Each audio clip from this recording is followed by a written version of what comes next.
Hi, this is Greg with Lionquestfitness.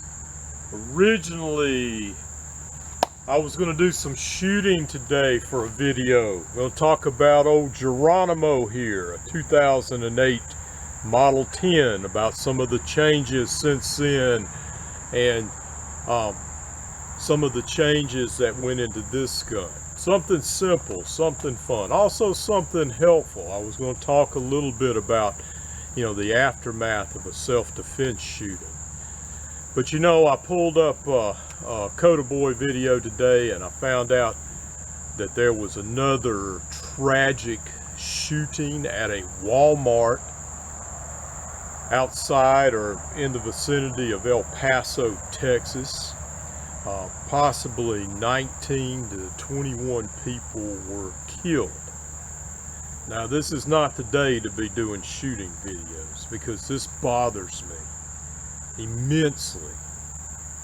It makes me very angry that we've come to this point in America where ordinary citizens not only just have to worry about crime and being the victims of a criminal attack, but that we have to worry about people who are maniacs, trying to kill large numbers of people in places like a Walmart or a house of worship or at a concert.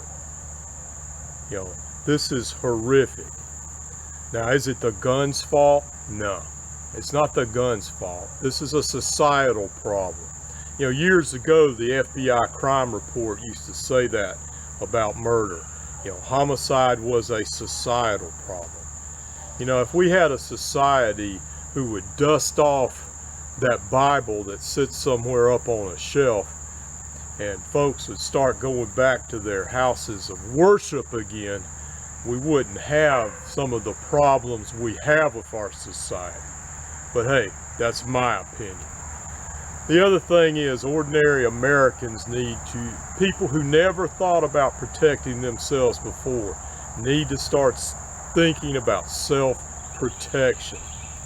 Now, I did see a picture from the surveillance camera of this young man. He came into a Walmart in somewhere in the vicinity of El Paso, Texas. He was a skinny, geeky kid, approximately 21 years of age. He was wearing khaki cargo pants and wearing a dark colored t-shirt. He had on earmuffs. He also had on what looked like shooting glasses. He was carrying what looked like one of the Century Arms AK-47s. Now, how do you protect yourself against someone like that? Well, first off, be aware. It looks like we can't even go into a shopping mall or a Walmart or anywhere else without being aware of what's going on around us. Other thing, legally carry a firearm. If your state permits you to do so, get a firearm permit and carry. Have that gun with you. I read an account yesterday about a woman who had been at the Lubby's restaurant shooting in Texas, and normally she had kept a 5-shot revolver in her handbag, and for whatever reason that day she had left it in the car, and she was frantically scrambling for that gun that was not there. Learn how to shoot that firearm. Get some training. Learn how to shoot from behind cover.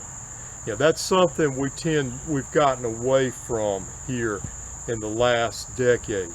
But learn how to shoot from behind objects. Listen, if I'm armed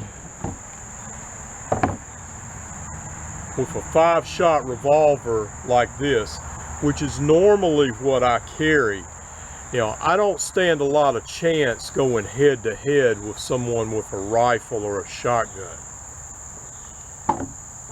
Get behind cover, get behind concealment.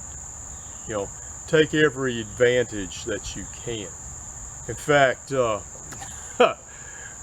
this is another one of those times where I start reconsidering carrying something with higher capacity. So anyway, back to the main point. All right. Get your permit. Get your gun. Train with it. Learn to shoot from behind cover and behind objects, from concealment. There's not always things around that'll stop a bullet, but you can get behind something where you're not going to be seen very well and you're not going to be as good of a target. And last but not least, be aware. Be aware 24/7. Listen, people think I'm stupid, but when I'm at home, I carry this in my pocket, you know, till the time I go to bed.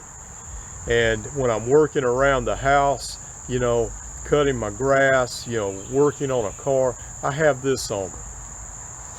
You're actually in more danger from a criminal attack at home than you are being out and about. That's something to think about. So this is Greg with Lionquest Fitness. Always remember, you gotta be prepared for those unexpected things.